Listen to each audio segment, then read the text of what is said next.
Our next speaker for the evening is the Executive Director of Pride Toronto. She's a community builder, a mother, and an artist.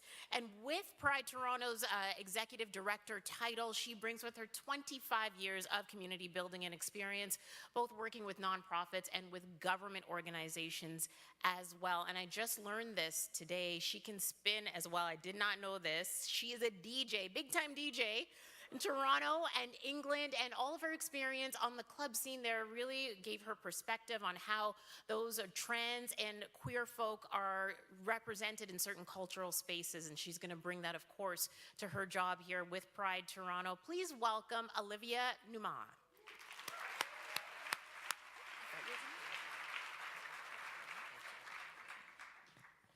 Hello. Ghanaian number 2. Yeah, indeed. First of all, thank you for inviting me to come and speak to you. And secondly, I have to tell you about my just natural sense of nervousness when I am speaking to an audience of my own people. Mostly because, you know, when you're speaking to an audience of not your own people, you can be a little bit more moralizing.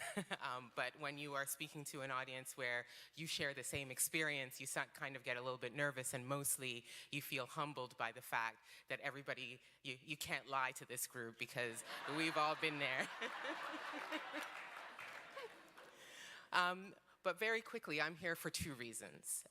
First of all, I'm here because, you know, I am so honored to come and speak after another younger Ghanaian who has blazed a trail for what it means to be young, Black, and African in Canada today. Because that's not my story. My story's a little bit different. And as I'm sitting there and I'm thinking, oh, gee, I wish I could, you know, naturally muster a laugh. I'm thinking, oh, this is the story of the kind of woman post-40, raising 2 Black boys in the Western world, trying to make a way for myself. So here very quickly, the 2 things I do reasonably well. The first thing is fight systemic racism. Try to be amongst many that do. And the second thing is try my damnedest to raise 2 young Black boys not to feel weighed down by a system that feels like it's set up against them. So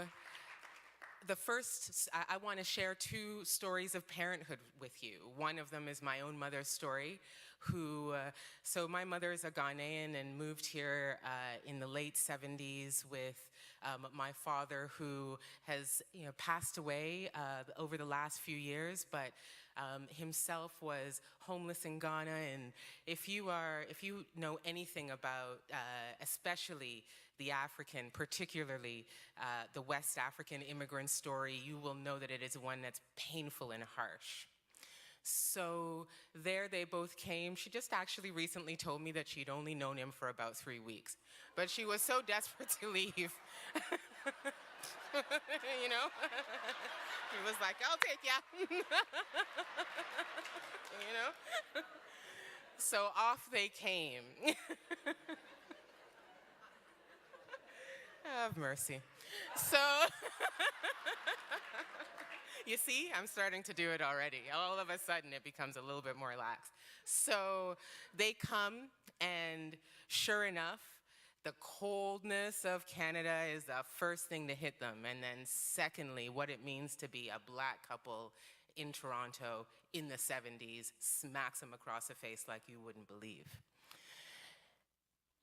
Ends up with a man who becomes entirely broken and resorts to alcoholism, drugs and other things, and then moves off to America, leaving his wife and 7-year-old daughter who loved him very much as he disappeared one day. the result of that was myself having to be taken back to Ghana and had a beautiful 5 years there for sure, but that was a 5 years separated from my mother, living in difficult conditions with, and when I say difficult, you know, there's nothing difficult about, I say nothing difficult, let me say that again. There's something beautiful about living in and amongst a Ghanaian community in particular, and it's, you know, a story I'll share with you another time. But it was incredibly hard for both of us. And so finally, when we come back together again, we come back together in a little bachelor apartment, having been separated for 5 years, and she looks a lot more tired, having worked factory life all that time in order to then find her great job cleaning hotel rooms for the next 15 years before she finally finds a job as a nurse in her early 50s. But I tell you, all of that has absolutely meant, and I can remember, you know, we grew up in Regent Park, grew up in Moss Park, grew up in all of these different parks and so-called, you know, parks. But my childhood was a joyous and lovely one. In Toronto. And then in saying that, I quickly left. I left when I was in my early 20s because I wanted to be black politically. I didn't just want to be black in color. I wanted for my story to mean something, and it didn't seem to mean anything here. And so I went to London because I figured it would mean something there, and it did. So I'm back, and my second story is coming back with my 2 black boy children. Almost my first introduction was one of, you know, fighting the police, but mostly fighting for black queer communities. And it is really about fighting for stories that inside the black community we don't talk about enough.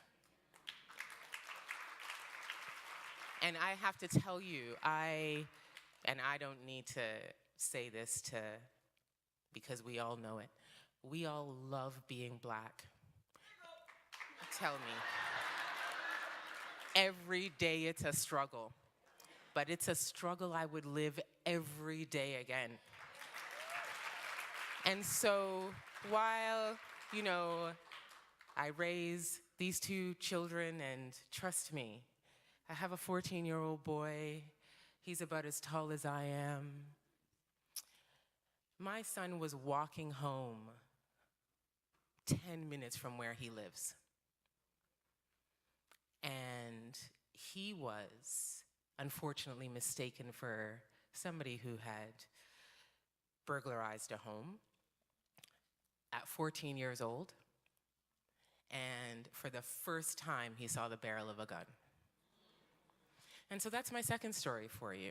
My second story is parenting all over again, a second generation of children in this city, after having gone through my own experience.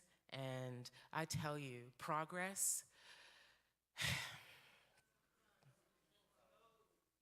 thank you. It's slow, and as James Baldwin beautifully said, how long do I have to wait for your progress? Thank you very much.